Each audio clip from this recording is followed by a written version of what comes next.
자, 30평 아파트의 시대는 끝났습니다. 어마어마한 양극화가 지금 다가오고 있다는 겁니다. 앞으로 30년 후를 예상했을 때 30년 후는 더 심해진다라는 거죠. 프라이스 베리어가 생기고 서열화 문제가 심각해지면서 사람들이 끝없이 몰려들게 되면서 가격 장벽이 생기게 된다. 30평, 40평 아파트를 여러분들이 사시는 순간 여러분들은 입지가 후퇴하는 거예요. 여러분 이거를 그냥 농담으로 넘기시면 절대 안 됩니다. 앞으로 내가 주택을 가져야 되지 않습니까? 어느 정도 크기에 어느 정도 연식이 된 것을 사야 하는지 오늘 딱 정해드릴 테니까요. 자, 이제 저물어 가는 30평, 40평 시대는 뒤로 하고요. 아파트에 집중하심으로써 입지를 올리시는 여러분 되시기를 바라겠습니다.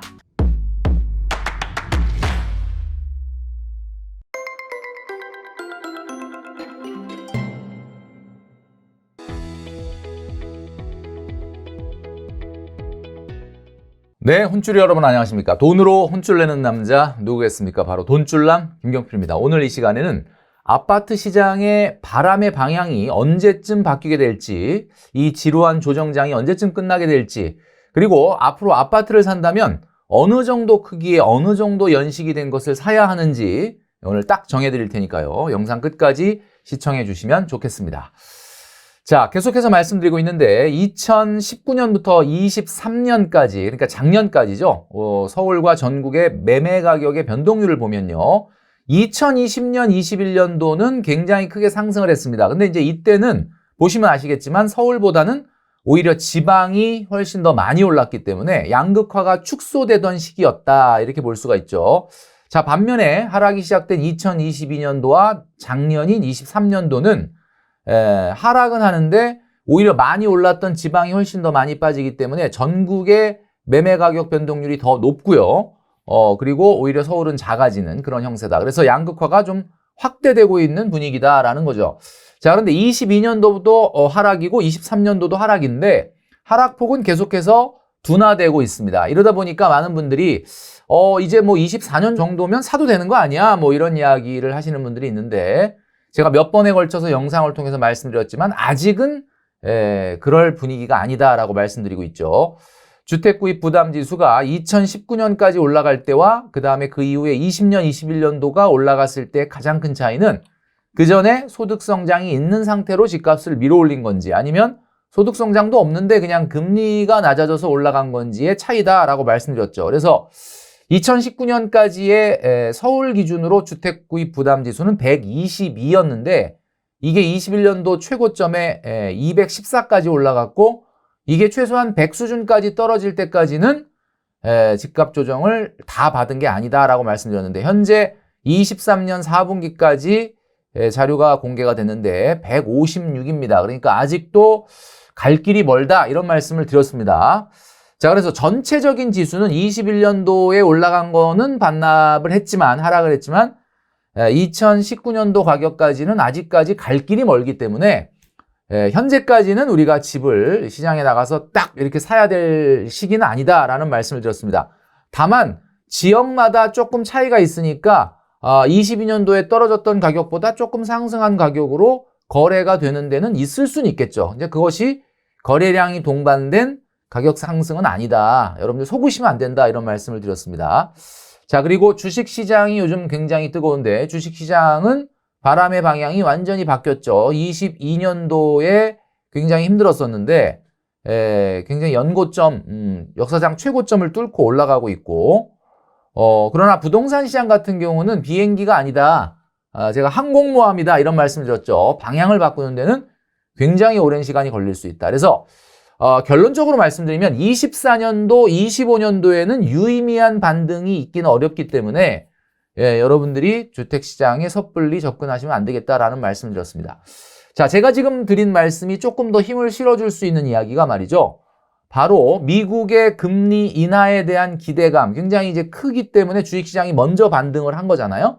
자, 그런데 6월에 처음에는 연준이 3월 금리 인하, 작년엔 그런 얘기가 있었어요. 그러다가 6월, 그러다가 최근에는 9월까지 연기가 됐고 좀 심하게 얘기하면은 인하를 올해 하면 안 된다. 이런 신중론이 지금 불거지고 있습니다. 마켓워치는 6월 시작 연내 3회 금리 인하는 물 건너갔다. 이렇게 전망을 했거든요.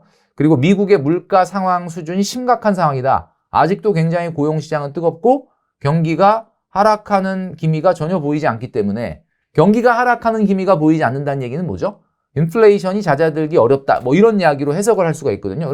그러다 보니까 연내 금리 인하가 물 건너가는 거 아니냐라는 이야기도 있습니다. 이런 이데일리의 보도를 제가 지금 보여드리고 있는데 이런 어떤 금리 인하의 신중론이 다시 확대되면서 부동산 시장의 어떻게 보면은 상승 또는 반등 이런 것들은 점점점 아직까지는 좀 멀어질 수밖에 없는 그런 이야기다. 자, 그래서 마켓워치는 6월 시작으로 연내 3회 금리 인하를 단행할 것이라는 기존의 전망은 한물 간 것으로 보인다. 뭐 이렇게 연내 3차례 인하와 동결 사이에서 시장의 기대가 무작위로 움직이고 있다라고 보도를 했습니다. 자, 이런 것들이 제가 지금 말씀드린 24, 25년도에는 여전히 고금리의 상황이기 때문에 주택에 대한 구매력이 살아나기는 좀 어렵다라는 이야기죠. 커지는 9월 인하론. 자, 이제는 뭐 9월 정도나 돼야 금리 인하에 대한 기대를 가질 수 있다라는 거죠. 자, 그러니까 아까 말씀드렸던 것처럼 어때요? 최소한 26년, 27년 이후까지는 조정이 이어질 것으로 보인다. 단순하게 제가 봤을 때는 7년간 거침없이 상승했던 주택 가격이 다시 대세 상승을 만나려면 최소한 7년 동안은 산술적으로 봤을 때 지나야 되기 때문에 26, 27까지는 조정이 좀 이어지지 않겠느냐. 전체적인 조정은 이어지지 않겠느냐라는 전망이죠.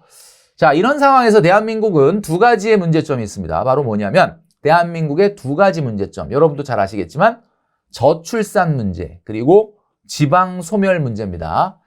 물론 지방 소멸 문제는 뭐 당장 10년, 20년 안에 나타나는 문제는 아닐 수는 있어요. 이건 상당히 시간이 오래 걸릴 수는 있지만 어쨌든 지방이 완전히 소멸돼 버리는 이런 문제. 그 다음에 저출산 문제. 이게 뭐 같은 문제일 수도 있는 거죠. 자, 이 문제를 말이죠. 저는 강의를 갈 때마다 많이 물어봅니다. 청중들한테. 어떻게 책상에 앉아서 그냥 탁상 공론을 하는 게 아니라 진짜 현장에 나가서 우리 일반적인 국민들, 시민들 이렇게 만나서 이야기 나눠보면 말이죠.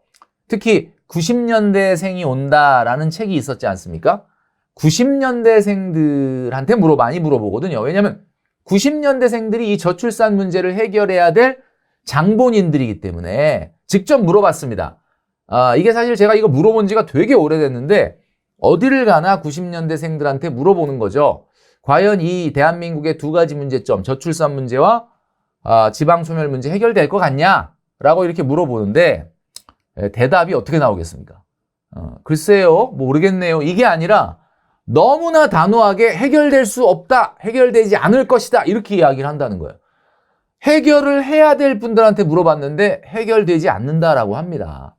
이게 아마 굉장히 어떻게 보면 미래에 대한 불확실성 또 정부 정책이나 또는 정치인들에 대한 어떤 그런 불신이 있어서 그런지는 모르겠는데 어쨌든 한마디로 얘기하면은 해결되기 어렵다라는 이야기죠. 자, 그렇다면 여러분 우리 앞에 놓여져 있는 앞으로 내가 주택을 가져야 되지 않습니까? 내 집 마련을 해야 되는데 언제쯤 내 집 마련을 해야 될까라는 생각을 많이 하실 텐데 우리가 직면하고 있는 이 문제에서 절대로 피해갈 수 없는 문제가 양극화 문제다라는 겁니다. 좀 전에 말씀드렸잖아요. 90년대생, 2000년대생들한테 물어봤거든요. 과연 저출산 문제나 지방소멸 문제가 해결될 것 같냐? 해결 안 된다는 거야. 그러면 양극화라는 것은 그냥 막연하게 우리가 양극화라는 건 알죠. 양극화가 지금도 좀 심하고 근데 앞으로 우리가 겪게 될 양극화, 이거 어마어마한 양극화가 지금 다가오고 있다라는 겁니다. 두 번째는 우리나라의 양극화와 더불어 서열화라는 게 있습니다. 서열화가 뭐예요? 뭐든지 랭킹을 매기는 거야. 뭐든지 랭킹을 매깁니다. 우리나라에 소고기도 등급이 있잖아요. 수능도 등급이 있잖아요. 뭐든지 등급이 있고 뭐든지 레벨이 있고 모든 걸 다 그냥 소위 말하는 어떤 직업이냐, 그 직업이 어떤 그 사회적 기능을 얘기하는 게 아니잖아요. 우리나라는 그냥 직업을 들으면 스테이터스가 어디구나, 레벨이 어디구나 이거를 나누는 기준이잖아요. 이게 대한민국이 물론 다른 나라도 그런 게 없진 않은데 대한민국 이게 너무 심하다는 거예요. 이게 진짜 제가 이렇게 말씀드리면서도 이게 도대체 무슨 말인가 하시겠는데 너무 심합니다. 이게 해결이 안 된다라는 거거든요. 대학의 서열화, 이거는 뭐 오래된 얘기 아니겠습니까? 대학도 서열이 있어요. 이게 지금 보시면 아시겠지만 이 피라미드처럼 서열이 있다는 거예요. 무시할 수 없는. 이것만 있느냐? 뭐 대학은 뭐 그렇다 치고 죽어도 서열이 있어. 이거 저 얼마 전에 봤는데 뭐 그런 게 있지 않을까라는 생각은 했는데 뭐 이거 자료를 지금 최근에 봤거든요. 참 말하기가 민망합니다. 뭐 어디 살면은 왕족, 어디 살면 영의정, 양반 뭐 이게 우스갯소리처럼 이런 서열이 누가 만든 거겠지만은 사실 실제로 이런 주거 서열화가 있습니다. 그러니까 우리가 금수저론이라는 게 있잖아요. 금수저냐, 뭐 그죠? 무슨 수저냐, 뭐 이런 거 있지 않습니까? 이 서열화가 굉장히 심하다. 패딩 서열화도 있답니다. 패딩. 제가 한번 말씀드린 적이 있잖아요. 가슴 뭉클해지는 그런 패딩이 있다고. 근데 그게 진짜 서열 좀 위네, 보니까. 이게 뭐, 진짜 우스개로 만든 건지, 진짠지는 모르겠는데, 심지어는 패딩도 서열화가 있다라는 거예요. 자, 여러분. 돈줄남이 오늘 여러분들에게 말씀드리는 게 뭐냐? 여러분, 이거를 그냥 농담으로 넘기시면 절대 안 됩니다. 무슨 얘기냐면, 앞으로 우리의 미래에 양극화와 서열화를 피할 수 없다면 여러분들이 어떻게 살아남아야 되겠습니까? 자, 소득도 레벨이 있잖아요. 소비도 레벨이 있습니다. 소비에도 레벨이 있습니다. 이게 무슨 소리냐? 여러분, 이게 소비에도 레벨이 있다는 게 뭔지 아십니까? 이런 계층이 있다는 거예요. 자, 여러분. 서울에서 서쪽 지역에 굉장히 잘 사는 부촌 중에 목동이라는 동네가 있습니다. 아시죠? 목동. 목동 신시가지 아파트. 여기 지금 목동은 이렇게 돼 있지만 실제 목동 신시가지 아파트는 이렇게 지금 제가 지금 보여드리고 있는 여기가 이제 목동 신시가지 아파트. 목동이 굉장히 좀 부촌이란 말이에요. 자, 그런데 이 목동에 없는 게 있습니다. 뭔지 아십니까? 목동에 없는 게 성형외과예요. 왜 굉장히 부자들이 사는 동네인데 왜 성형외과 없을까? 자, 그래서 어떤 의사분이 목동역 앞에 목동 성형외과를 낸 거예요. 야, 이거 뭐 내가 이거 목동에서 아무도 성형외과 없는데 내가 성형외과 내면은 내가 이 시장을 다 먹겠구나 생각을 하고 낸 거예요. 자, 그죠? 너무 기뻤겠죠? 근데 여러분, 왜 목동에 성형외과가 없었겠습니까? 손님들이 많이 오게 하기 위해서 이 목동 신시가지 아파트에다가 전단지를 그냥 엄청나게 뿌렸답니다. 자, 목동에도 드디어 성형외과가 생겼습니다. 여러분 많이 와주세요. 그런데 손님이 한 명도 안 오더라는 거예요. 왜 그럴까? 목동에 사시는 분들은 성형을 안 할까? 그게 아니고 강남으로 간다는 거죠. 목동에 사시는 분들이 강남에 가서 성형외과를 간다는 거예요. 그래서 이분이 고민하다 어떻게 했느냐? 자, 옆에 있는 화곡동, 신월동, 염창동, 당산동, 물레동, 양평동에다가 전단지를 뿌렸어요. 그러니까 놀랍게도 엄청나게 손님들이 많이 오더라. 이게 무슨 얘기예요? 염창동, 화곡동, 신월동, 당산동, 양평동, 물레동에 있는 분들은 목동에 성형외과가 생겼네? 그리고 목동 가서 나 성형외과 갔다라고 주변에다가 나 목동에 병원 다녀 이러면서 목동 성형외과를 가는 거야. 그럼 목동 사는 분은 어디로 가는 거야? 목동 사는 분은 강남으로 가는 거죠. 자, 이게 여러분 별거 아닌 얘기인 것 같지만 사실은 사람들도 뭔가를 소비할 때 그 서열과 레벨을 굉장히 중요하게 생각한다는 겁니다.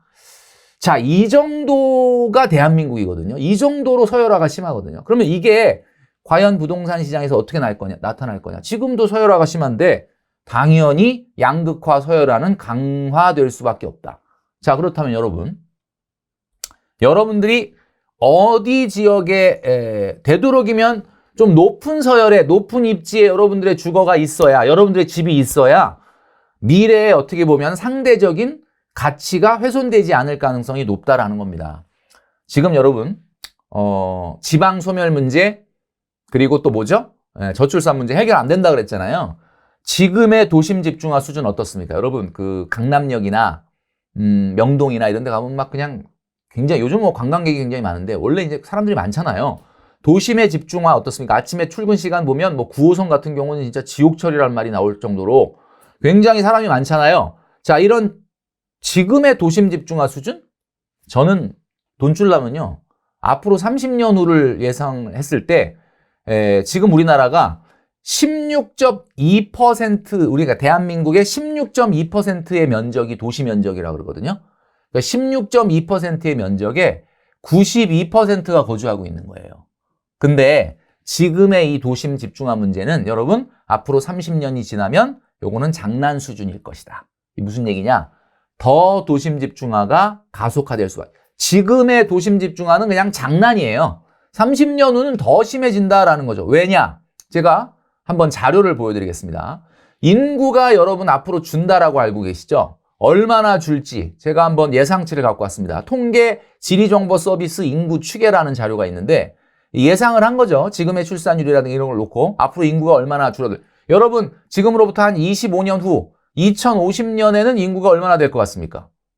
굉장히 많이 줄 것 같아요. 자 보세요.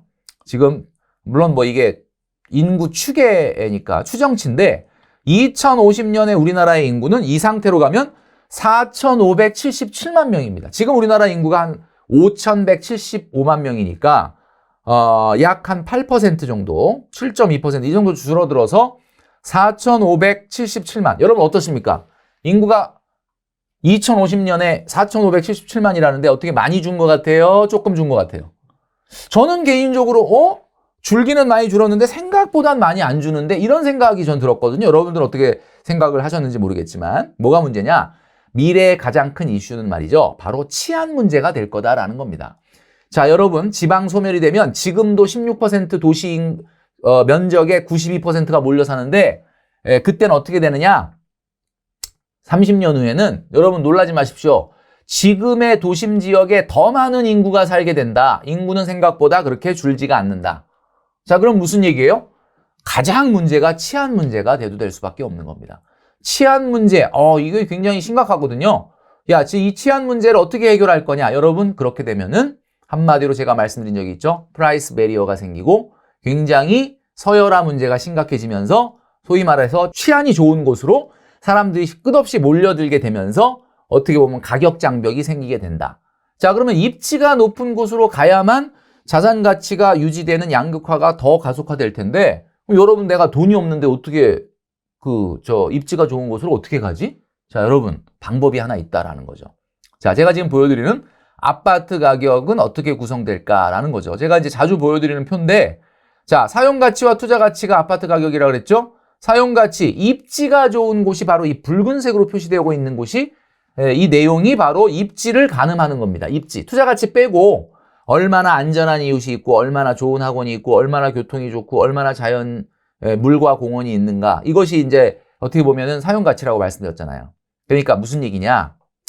전용 55제곱미터에서 60제곱미터로 가셔야 되는 거죠. 자꾸 여러분 30평형, 40평형 아파트 꿈꾸십니까? 여러분 30평형, 40평형 아파트는 끝났습니다. 이제 완전히 그 시대는 저물었다라고 볼 수밖에 없죠. 왜? 왜 그러냐면 30평, 40평 아파트를 여러분들이 사시는 순간 여러분들은 입지가 후퇴하는 거예요. 그러니까 한마디로 구해줘 홈즈 같은 걸 보면 막 굉장히 넓은 마당이 있는 집인데 5억밖에 안 해. 와, 너무 좋다. 그럼 어디예요? 경기도 양평. 그죠? 파주. 굉장히 외곽 아닙니까? 입지가 점점 중심지에서 멀어지니까 내 주거가 커지는 거거든요. 그러니까 여러분 이 도심에서 살아남으려면 여러분 죄송한 얘기지만 20평형 아파트를 목표로 하셔야 됩니다. 한마디로 55에서 전용 60제곱미터 아파트를 사셔야 된다라는 게 제가 말씀드리는 첫 번째 타겟이다라는 거죠. 그 다음에 두 번째는 말이죠. 바로 연식은 15년 이상 된 아파트를 사셔야 됩니다. 자, 지금 당장 사라는 건 아니죠. 지금 아파트 가격의 조정이 아직도 이루어지고 있기 때문에 지금 당장 사라는 얘기는 아닌데 여러분들이 어떤 계획을 세워야 되느냐? 20평대 아파트, 30평은 저물었다, 끝났다라고 말씀드렸잖아요. 연식은 15년 이상, 무조건 새 아파트가 좋은 거 아닌가요? 새 아파트가 인기 있는 거 아닌가요? 자, 여러분, 이 신축 가치라는 건 시간이 지남에 따라서 계속 떨어지는 가치죠. 그런데 위치 가치는 어때요? 한번 위치가 좋은 곳은 계속 좋죠. 그러니까 위치 가치라고 하는 것은 어떻게 보면 시간이 지남에 따라서 감가가 되는 가치가 아니라는 거죠. 그런데 신축 가치는 사고 나서 10년, 20년 지나면 헌 아파트가 되는 거예요. 그러니까 15년 이상 된 아파트를 사야 되는 이유가 뭐냐? 여러분들이 갖고 있는 돈으로 가장 입지를 끌어올리려면 작은 아파트여야 되고 오래된 아파트여야 됩니다. 만약에 여러분들이 새 아파트를 산다. 똑같은 돈 5억으로 오래된 아파트를 살 거냐? 새 아파트를 살 거냐? 한번 생각해 보십시오. 똑같이 5억인데 하나는 15년 된 아파트, 하나는 새 아파트야. 어디가 입지가 좋겠습니까? 어디가 입지가 좋겠어요? 그건 답이 딱 나와 있는 거 아닙니까? 결국 양극화와 서열화라고 하는 이 태풍 앞에 우리의 자산 가치가 유지가 되려면 여러분들 55제곱미터, 60제곱미터의 작은 아파트 그리고 기존에 지어져 있는 너무 새 아파트가 아닌 아파트에 도전을 하셔야 된다라는 이야기죠. 자, 30평 아파트의 시대는 끝났습니다. 국민평형이라는 말도 이제는 바뀌어야 된다라는 이야기죠. 자, 그래서 오늘의 돈줄 한마디.